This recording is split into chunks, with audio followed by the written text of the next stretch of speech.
Good morning, YouTube. I wanted to talk today about the South Carolina game with Georgia coming up this Saturday, plus talk about the college football playing rankings, and just go over a little bit of what's going on right now. There's a lot of hype about Georgia being number one. There's some Alabama fans that's upset about it. I think Colin Cowherd even says something about it and how Georgia shouldn't even be ranked in the top four, which I don't buy into that. The guy's a shock jock. He's just trying to troll people, so I'm not really interested in what he has to say. Still get over a cold. It's fun stuff. Anyway, this Saturday, I've kind of heard. I live in South Carolina, by the way.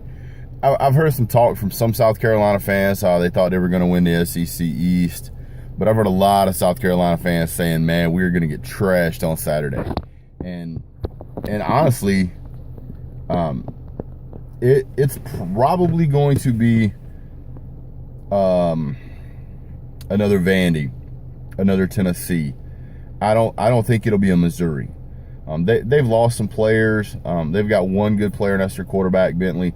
I mean, the guy can make some throws, but the Georgia secondary is just going to be too tough for them. They're really going to put a hurt on them. I think Georgia's mentality, which I've talked about this in a few other videos, Georgia's mentality in the locker room is completely different from what you might expect it to be.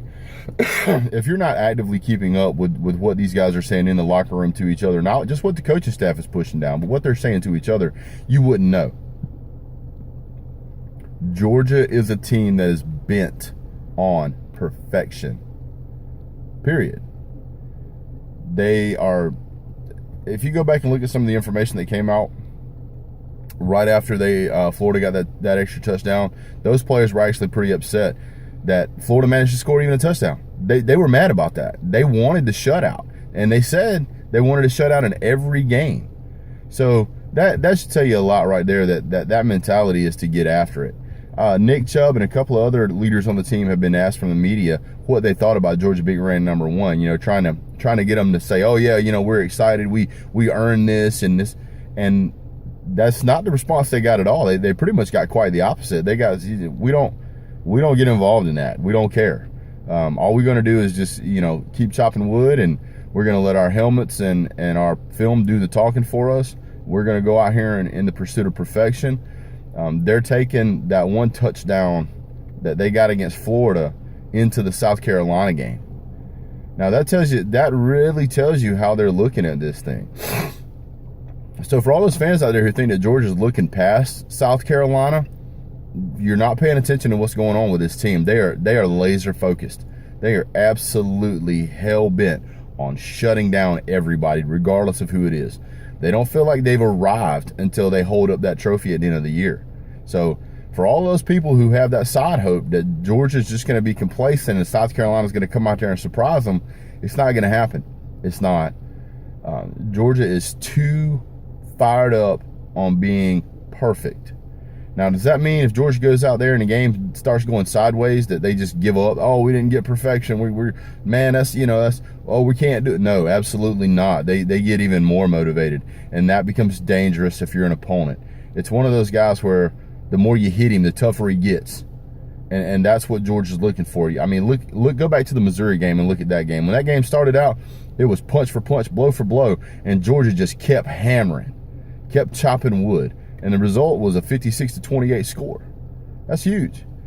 I look for Georgia to go out and really, again, make another statement against South Carolina. I think they want the world to see that they mean business. And it's not about that we're number one. It's not that at all. Their objective is to shut down everybody they play. College football playing rankings. I'm going to jump over to that real quick. Prediction for prediction for Georgia, South Carolina. 45-7, if that. 45-7. I know the Florida game had a better score than that. I know that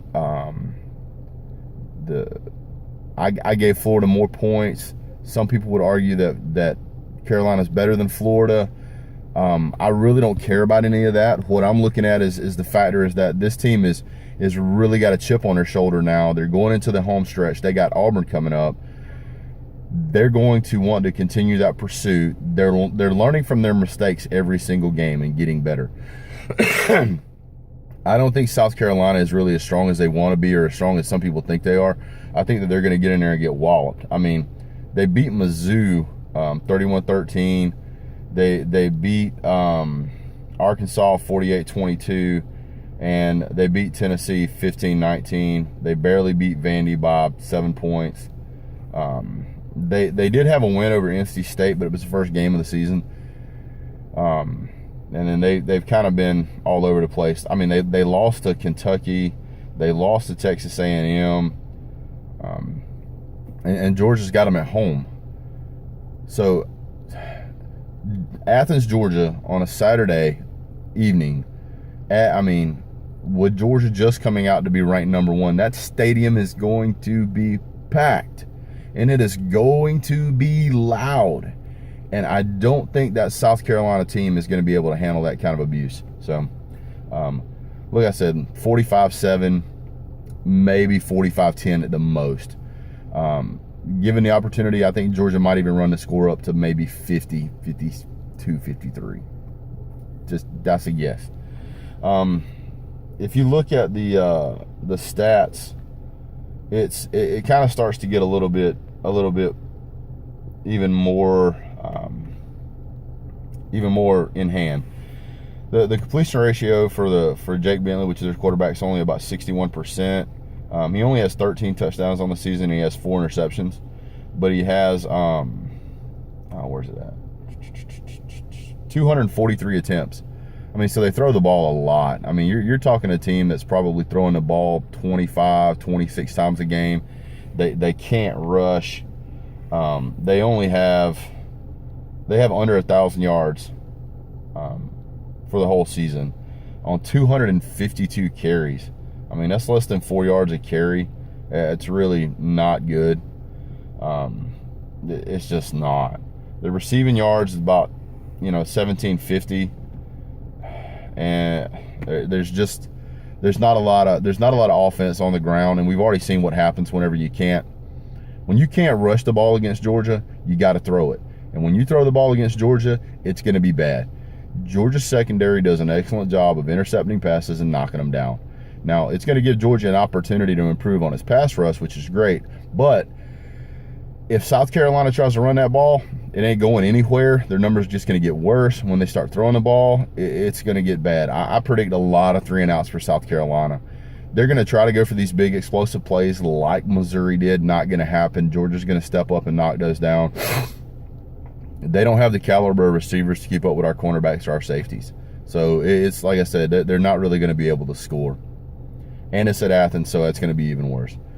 Other than that, guys, college football playing Raycross, Georgia 1, Alabama 2, Ohio State 3, Clemson 4, Clemson 4.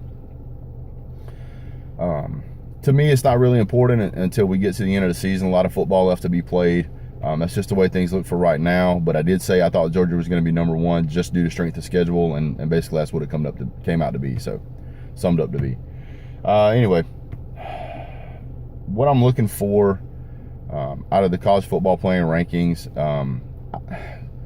Clemson kind of makes me scratch my head a little bit, but I think, and they say last year's not supposed to matter, but I think some of the college football playing committee must have looked at that they won the national championship last year. That's the only reason I think they're in there. I think there's better teams, and I'm not going to go into who, where, and why on this, but yeah, it's not going to be that big of a deal until we get further in the season. So until then, Big Dog Brett, thanks for watching. Like, subscribe, hit me down on the comment section, and I'll be glad to respond to you guys.